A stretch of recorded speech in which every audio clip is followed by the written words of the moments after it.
The greatest of all time படத்துக்கான third single August 3 release பண்ண போகிற ஒரு செட் அஃபிஷியல் அனௌன்ஸ் பண்ணியிருக்காங்க. இந்த ஒரு போஸ்டர் பார்க்க நல்லா இருக்கு. பட் ஏன் இந்த மாதிரி இந்த ஒரு போஸ்டர் டிசைன் பண்ணாங்க அப்படின்னு தெரியல. ஃபுல்லாகவே இவங்க ரெண்டு வரையும் நம்ம மீனாட்சி சௌத்ரி அண்ட் நம்ம தளபதி விஜய் இவங்க ரெண்டு வரையும் காமிக்கிற மாதிரி இந்த ஒரு போஸ்டர் டிசைன் பண்ணியிருக்கலாம். பட் ஆனால் ரொம்ப சின்னதாக ஒரு பிளாக் அண்ட் அந்த இதுலேயே காமிக்க சொல்லிட்டாங்க. பட் ஓகே, போஸ்டர் பார்க்க நல்லா இருக்கு. கோபி கிருஷ்ணா ஓரளவுக்கு நல்லா பண்ணியிருக்காரு அப்படின்னு சொல்லலாம். நாளை காலை 11 மணிக்கு இந்த ஒரு சாங்க்கான அடுத்த அப்டேட் இருக்கு போகுது. மோஸ்ட்லி நாளை காலை 11 மணிக்கு இவங்க ரெண்டு பேரும் காமிக்கிற மாதிரி ஒரு போஸ்டர் ரிலீஸ் பண்ணிடுவாங்க. நாளைக்கு ஈவினிங் 6 மணிக்கு இந்த ஒரு சாங்க்கான ப்ரோமோ ரிலீஸ் ஆகும். அதுக்கப்புறமா 3ஆம் தேதி ஈவினிங் 6 மணிக்கு இந்த ஒரு சாங் அஃபிஷியல் ரிலீஸ் பண்ணுவாங்க. இந்த ஒரு சாங்க்கான யார் பாடியிருக்காங்க இந்த ஒரு சாங் அப்படின்னு சொல்லி பார்க்கும்போது மேல் வாய்ஸை அனிருத்தும் ஃபீமேல் வாய்ஸை நம்ம கமல்ஸோட பொண்ணான சுஜிகாசன் பாடியிருக்காங்க அப்படின்னு சொல்லிட்டு அப்டேட் கிடைக்கும் இருக்கு.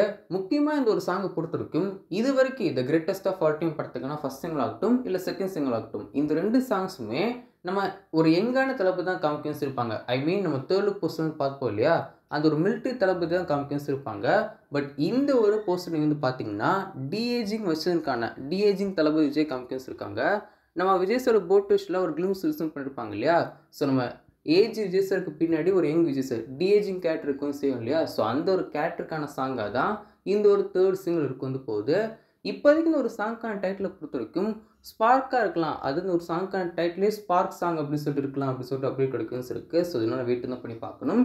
நாளைக்கு காலையில் ரிலீஸ் பண்ண போகிற இந்த ஒரு படத்துக்கு இந்த ஒரு சாங்க்கான ஒரு போஸ்டரில் டைட்டிலுமே ரிவீல் பண்ணிடுவாங்க. ஸோ நாளைக்கு காலை 11 மணிக்கு வரக்கூடிய அப்டேட் எப்படி இருக்க போகுது அப்படின்னு சொல்லி பண்ணி பார்க்கலாம். நாளைக்கு காலை 11 மணிக்கு மோஸ்ட்லி ஒரு புது போஸ்டர் டீம் ரிலீஸ் பண்ணுவாங்க. அண்ட் நாளைக்கு ஈவினிங் 6 மணிக்கு ப்ரோமோ. நாளை கழிச்சு ஆகஸ்ட் 3ஆம் தேதி ஈவினிங் 6 மணிக்கு இந்த ஒரு சாங் ரிலீஸ் பண்ணிடுவாங்க. ஸோ நீங்கள் இந்த ஒரு சாங்க்காக எவ்வளோ வெயிட் பண்ணுங்க அப்படின்னு சொல்லிட்டு மறக்காம கீழே கமெண்ட் ஷேர் பண்ணுங்கள். இந்த ஒரு சாங்கில் டான்ஸ் ஆட போகிறது வந்து டிஏஜிங் கேரக்டர் தான். இது வரைக்கும் வேர்ல்டில் யாருமே டிஏஜிங் கேரக்டர் வச்சு ஒரு சாங் சீக்வன்ஸ் பண்ணது கிடையாது. டிஏஜிங் கேரக்டர் வந்து டான்ஸ் பண்ணுற மாதிரி யாரும் பண்ணது கிடையாது. ஸோ ஃபஸ்ட் டைம் நம்ம தமிழ் இண்டஸ்ட்ரியில் இந்தியன் இண்டஸ்ட்ரியில் பண்ணவும் செய்கிறோம். ஸோ இப்போ இந்த ஒரு கிரேட்டஸ்ட் ஆஃப் ஆல் டைம் படத்துக்கான தேர்ட் சிங்கில் விஜய் சாருக்கான டிஏஜிங் கேரக்டர் தான் இருக்கு போகுது. ஸோ சாங் உங்களுக்கு கரெக்டாக வந்து பண்ணிட்டாங்கன்னா ரொம்ப சூப்பராக இருந்திருக்கும். நம்ம வந்து வெளியில் வந்து பார்க்கும்போது ஒரு சாங் சீக்வன்ஸ்க்கு டிஏஜிங் கேரக்டர் யூஸ் பண்ணியிருக்காங்க அப்படின்னு சொல்லிட்டு எல்லோரும் ஆச்சரியம் பார்ப்பாங்க. ஸோ வெயிட் பண்ணி பார்க்கலாம்.